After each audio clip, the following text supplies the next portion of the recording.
I want to talk about a topic that affects many of us, often without our conscious awareness. People-pleasing. While the desire to make others happy is a natural human inclination, it can sometimes lead to unhealthy patterns that affect our well-being and relationships. By understanding the signs of people-pleasing, we can foster healthier interactions and promote self-acceptance. The nature of people-pleasing.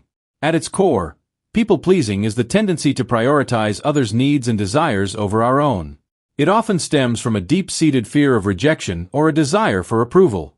While wanting to be liked and accepted is normal, excessive people-pleasing can lead to a cycle of anxiety, resentment, and burnout. Signs of a people-pleaser. Let's explore some common signs that may indicate someone is a people-pleaser. Recognizing these traits in ourselves or others can be the first step toward healthier dynamics. Difficulty saying no. One of the hallmark signs of a people-pleaser is the inability to say no. If you find yourself agreeing to requests even when you're overwhelmed or stretched thin, you might be sacrificing your own well-being to accommodate others. This can lead to a cycle of overcommitment, where you end up feeling exhausted and unappreciated. Low self-esteem. People-pleasers often tie their self-worth to the approval of others. They may believe that their value is contingent on being helpful or accommodating. This mindset can create a fragile sense of self, where their happiness is dependent on external validation.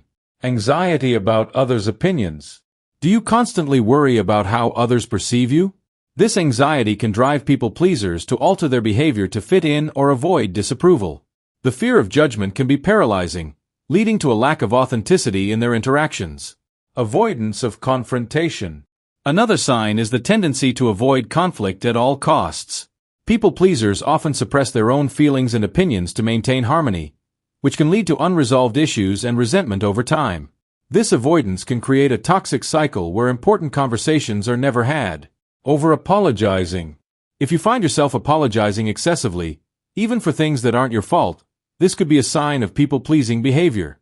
This habit often stems from a desire to keep the peace and avoid upsetting others, but it can undermine your confidence and assertiveness. Neglecting personal time. People-pleasers frequently neglect their own needs in favor of others. If you struggle to carve out personal time or prioritize your interests, it may be time to reassess your commitments and boundaries. Remember, self-care is not selfish. It's essential. Feeling resentful.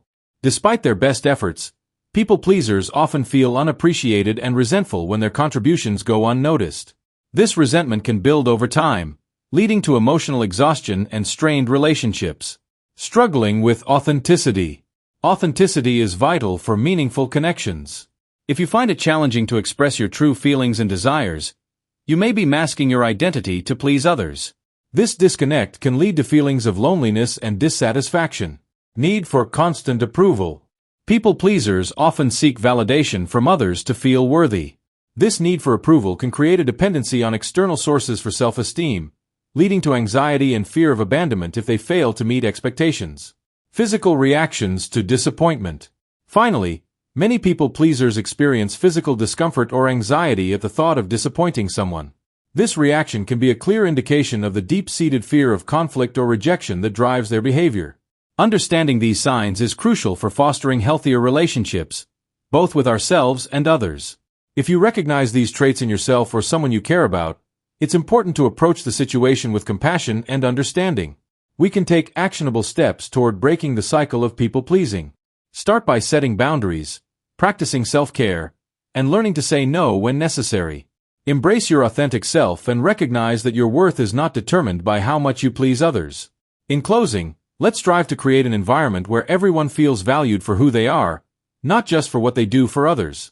By doing so, we can build deeper, more meaningful connections that enrich our lives and the lives of those around us.